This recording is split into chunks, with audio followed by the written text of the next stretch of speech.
സ്റ്റാലിനും ഭയമായിരുന്നു, പിണറായി വിജയനും ഭയമാണ്. ഒരു ഇന്റർവ്യൂവിനെ പോലും ഭയക്കുന്ന ഭീരുവായ മുഖ്യമന്ത്രിയാണ് പിണറായി വിജയൻ.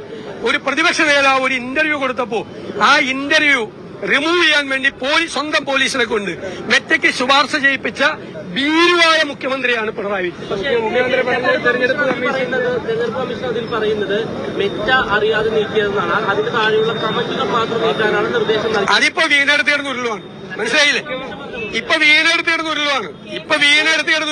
കേരളത്തിലെ പോലീസ് ഇത് റിമൂവ് ചെയ്യണമെന്ന് മെറ്റയോട് ശുപാർശ ചെയ്തിട്ടുണ്ട്. എന്തിന്റെ അടിസ്ഥാനത്തിലാ?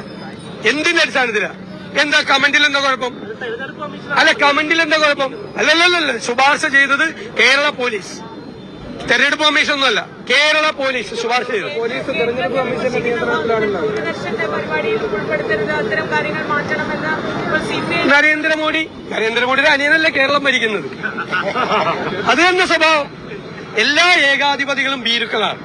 ആ ശ്രേണിയിലെ അവസാനത്തെ ആളാണ് കേരള മുഖ്യമന്ത്രി. പ്രതിപക്ഷ നേതാവിന്റെ ഇന്റർവ്യൂ പോലും അസഹിഷ്ണുതയും ഭയവുമാണ് പ്രധാനം. ഭയമാണ് ഇവിടെ ഭരിക്കുന്നത്.